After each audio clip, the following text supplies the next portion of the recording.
And I think every different. age has their own issues. Like, for example, teaching first grade, the joke is kindergarten and first grade, we're kind of in the basement of a 3-story building because you have to have a special heart to do K and 1 because their problems and their needs are very unique. But to be quite honest, we struggle with discipline. I can't imagine there's a school or a district that says they've got it all figured out because the kids are ever changing. Fair Their enough. needs are ever changing. And then with the pandemic this year, it's become different or enhanced problems with discipline. Would you say there's more of an emphasis on positive or negative reinforcement? Realistically, across the board, I would say negative. We're very reactive in this field because a behavior issue stops our effectiveness in a sense, essentially. I will say the building I'm in, we have a phenomenal leadership team, including our school psychologist, that even the last 2 years, the major focus has been, it's a PBIS, a positive behavioral intervention system, where we are, looking at any avenue to celebrate the positive. I can speak to where I currently am. We have a system where we don't, quote unquote, take points away. They earn them. So that's putting the responsibility back on them. Okay. And with little ones, I will be honest, there's a lot of what I call behavioral incentive. Some call it bribery.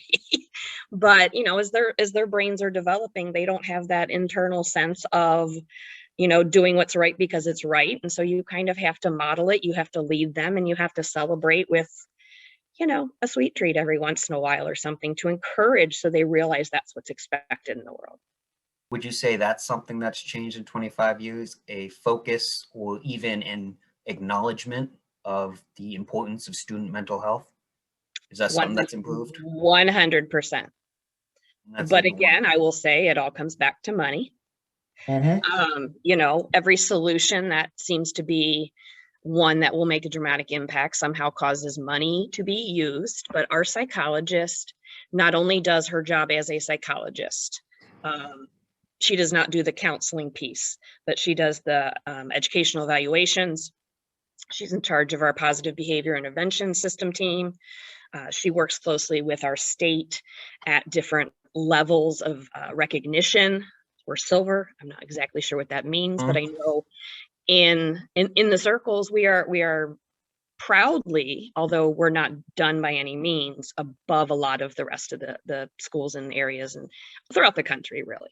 So we are on that shift, but it's a hard habit to break of you're going to lose a point versus you're not going to earn your point. But it's giving those kids some ownership. So that's the comment. It's your choice, not mine. Just to even have, emotional intelligence is something that needs to be taught, as well as book intelligence and all that Absolutely. kind of stuff. So I think that's all wonderful. One thing that we do in my current building is we do not teach academics the first 3 weeks of school. Again, it looked different this year, but it's like a collaboration of developing that family feeling, keying into any possible situations, whether it be in the home, the community that the child's having. Or maybe potential issues between students before things start getting stressful. Or potential issues, conflict of personality, student versus adult. So we spend those first 3 weeks with no academics. It is all the social aspect, the, understanding the rules, not just being told what they are. And I think one of the most powerful things that we've done is teach, K to 5, the concept of their brain. We have this awesome little people video that talks about their hypothalamus, and they learn that, if they're in their downstairs brain, they can't learn. The upstairs brain is when they can function. And we kind of teach them strategies. If you're in your downstairs brain, how can you get up there to that upstairs brain where you can get knowledge? We talk about what downstairs brain looks like, what upstairs brain looks like. And then we are really big on color coding. Our kids have what's called a weather strip system. It's a 4-color strip. Green is sunny. You're feeling sunny, you're feeling calm, you're in your upstairs brain ready to learn. Yellow, and there's different emotions that we can attach. You're feeling sad, so you're yellow. Blue is the sleepy, the sick, the bored, the tired.